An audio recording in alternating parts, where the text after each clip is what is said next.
बिस्मिल्लाहिर्रहमानिर्रहीम।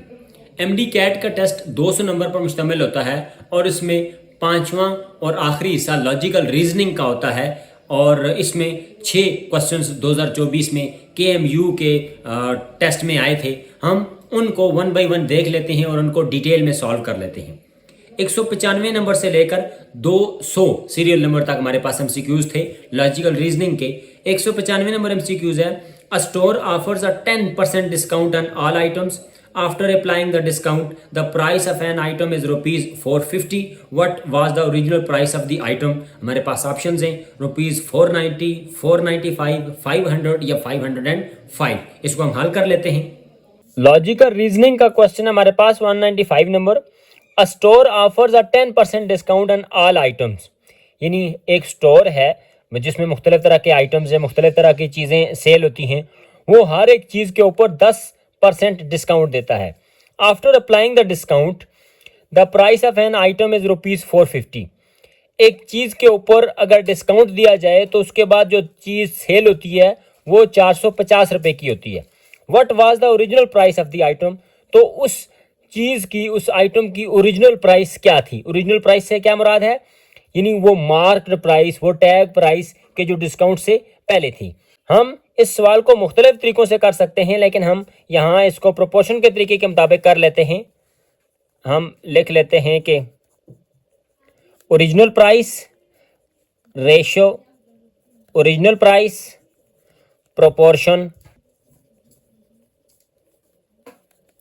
Discounted price ratio discounted price. अब देखें कि एक चीज को का जो है वो 10% डिस्काउंट दिया गया है। इसका क्या मतलब है कि अगर उस चीज की ओरिजिनल प्राइस है 100 रुपया, तो 10% चूंकि डिस्काउंट दिया गया है तो इसका मतलब ये है कि अब जो डिस्काउंटेड प्राइस है उसी चीज की, 100 रुपये वाली चीज की, अब वो हो गई 90 रुपये, क्योंकि 10 रुपये तो डिस्काउंट दे दिया गया है, यानी छूट दे दी गई है। अब हमारे पास एक और चीज़ है कि जिसकी डिस्काउंटेड प्राइस है 450, यानी हम कहेंगे कि 450 हमारे पास डिस्काउंटेड प्राइस है और हमने इस 450 वाले की ओरिजिनल प्राइस मालूम करनी है, तो हम फर्ज कर लेते हैं कि वो ओरिजिनल प्राइस एक्स होगी।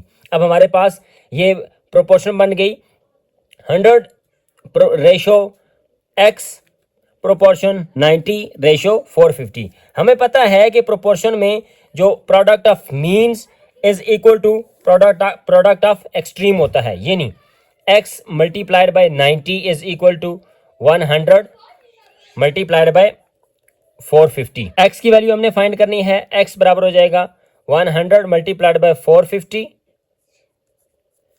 यहां पर 90 मल्टीप्लाई हो रहा था, यहां पर आकर डिवाइड हो जाएगा।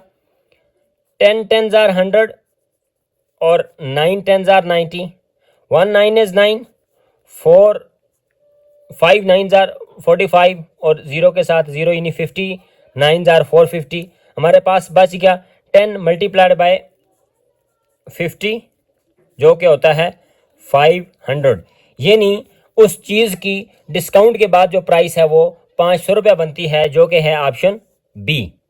196 नंबर MCQs है, I went 10 meter to the east from my house, then turned north and walked another 15 meter, and then I turned west and covered 12 meter, and then turned south and covered 15 meter. How far am I from my house? 0 metre, 1 metre, 2 metre या 3 metre. ये भी हल करने वाला है, इसको हम हल करके देख लेते हैं। हमारे पास 196 नंबर क्वेश्चन है, I went 10 metre to the east from my house. फर्ज करें कि मेरा घर इस जगह पर है, ये मेरा घर है, तो मैं पहले ईस्ट वाली तरफ जाता हूं 10 मीटर, यानी ये ईस्ट है, फर्ज करें ये ईस्ट है, तो मैं जाता हूं 10 मीटर। फिर क्या हुआ? Then turned north and walked another 15 metre. मैं यहां से नॉर्थ की तरफ जाता हूं, यानी नॉर्थ फर्ज करें कि ये नॉर्थ है एन, और यहां मैं जाता हूं 15 मीटर। फिर क्या हुआ? And then I turn west and covered 12 metre. फिर मैं यहां से वेस्ट की तरफ जाता हूं, यानी इधर जाता हूं, ये है हमारे पास वेस्ट W, और यहां में कितना गया? 12 मीटर।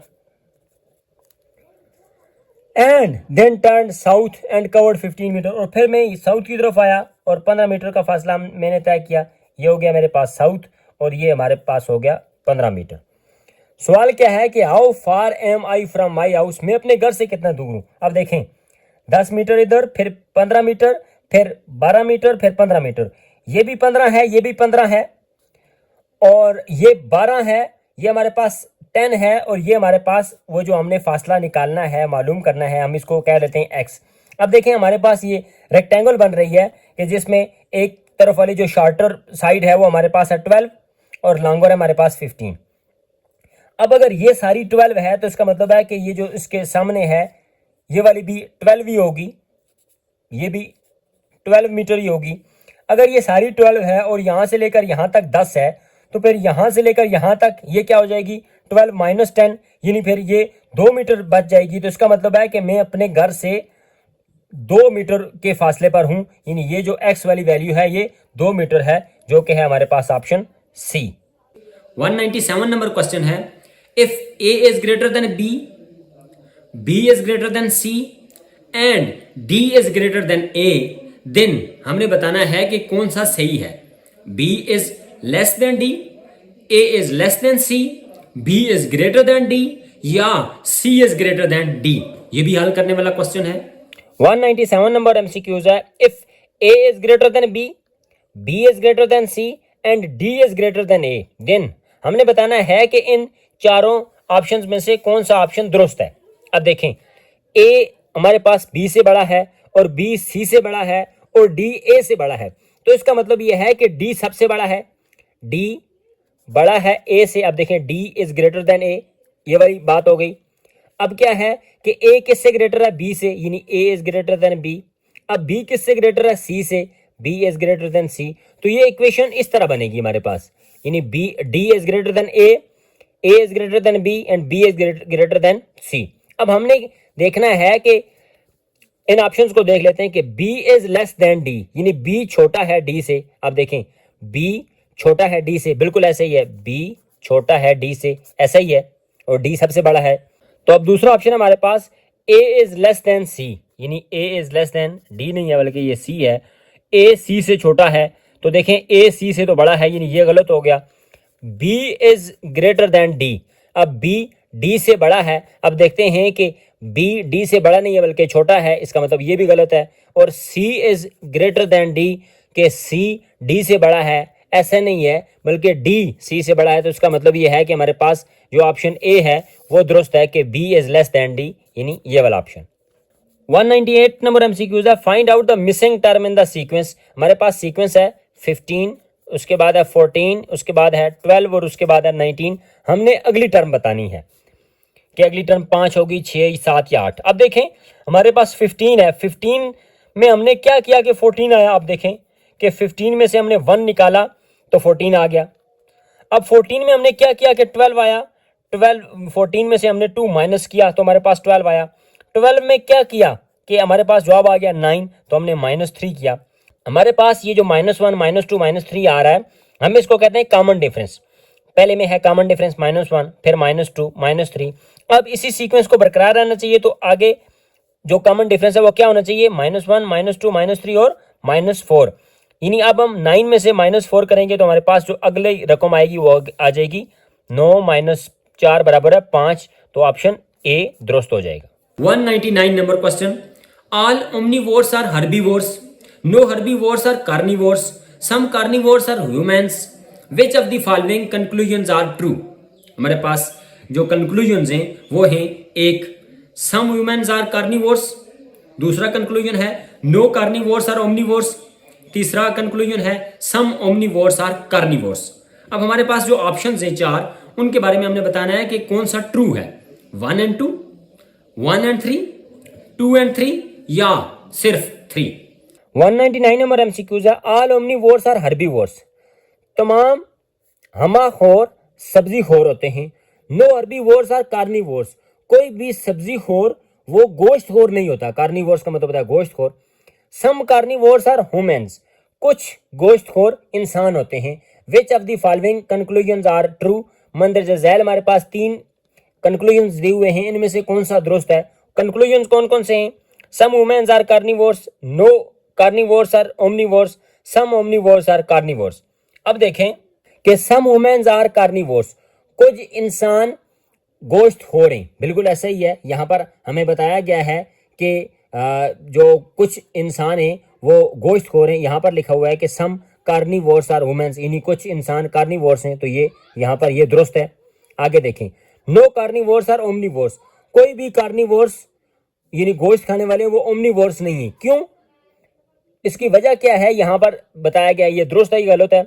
अब देखें, ओमनिवोर्स तो वो होंगे कि जो गोश्त भी खाते हैं और सब्जी भी खाते हैं, और हमारे पास ये दिया हुआ है कि जो ओमनिवोर्स हैं वो सारे के सारे सिर्फ हर्बीवोर्स हैं। ओमनिवोर्स सारे के सारे हर्बीवोर्स हैं, इसका मतलब है कि वो गोश्त नहीं खाते हैं, तो इसका मतलब है कि नो कार्निवोर्स और ओमनिवोर्स, ये भी दुरुस्त है। सम ओमनिवोर्स और कार्निवोर्स, कुछ ओमनिवोर्स कार्निवोर्स हैं। यहाँ पहली टर्म में दिया हुआ है हमारे पास के तमाम जो ओमनिवोर्स हैं वो हर्बीवोर्स हैं, तो इसका मतलब है कि तीसरे वाला गलत है। अब हमारे पास कॉम्बिनेशन बन रहा है कि 1 और 2 दुरुस्त हैं, यानी ऑप्शन हमारे पास बी दुरुस्त है, 1 और 2। 200 यानी लास्ट वाला एमसीक्यूज एमडी कैट टेस्ट का केएमयू का, read the following statements and identify the best cause and effect relation. हमारे पास दो स्टेटमेंट्स हैं। Sara's productivity at work has significantly decreased over the past month. Sara has been experiencing frequent interruptions due to ongoing construction work near her office. ये हमारे पास दो स्टेटमेंट्स हैं। इनकी बुनियाद पर हमने क्या बताना है, विच of the following best describes the cause and effect relationship. कौन कौन से हमारे पास काज एंड इफेक्ट के हमारे पास ऑप्शंस हैं। A, Sara's decreased productivity is causing the construction work. B, the ongoing construction work is causing Sarah's decreased productivity. C, Sarah's productivity was already decreasing before the construction work began. D, the construction work is unrelated to Sarah's productivity. 200 हमारा MCQs है, read the following statement and identify the best cause and effect relation. क्या क्या है जी हमारे पास relations हैं। Sarah's productivity at work has significantly decreased over the past month. पिछले महीने में सारा की जो काम करने की सलाहियत है वो कम हुई है। अच्छा, अब ये तो है हमारे पास इफेक्ट। काज क्या है, Sara has been experiencing frequent interruptions due to ongoing construction work near our office. Sara के ऑफिस के करीब कोई कंस्ट्रक्शन वर्क चल रहा है कि जिसकी वजह से सारा की ये प्रोडक्टिविटी कम हुई है। अब हम देखते हैं कि which of the following best describes the cause and effect relationship. Sara's decrease productivity is causing the construction work. Sara के काम कम करने की सलाहियत की वजह से कंस्ट्रक्शन वर्क हो रहा है? जी नहीं, कंस्ट्रक्शन वर्क तो पहले का हो रहा है। इसका जो है वो सारा ने अपना प्रोडक्टिविटी कम कर दी है, इसकी वजह से कंस्ट्रक्शन वर्क नहीं हो रहा। The ongoing construction work is causing Sara's decrease productivity.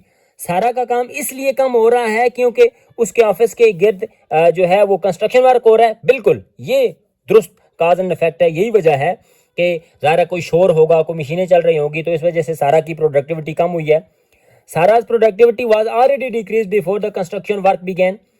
Construction का काम शुरू होने से पहले भी सारा की प्रोडक्टिविटी कम थी? जी नहीं, ऐसा नहीं है, क्योंकि हमें बताया गया है कि सारा की जो प्रोडक्टिविटी है वो पिछले महीने ही कम हुई है।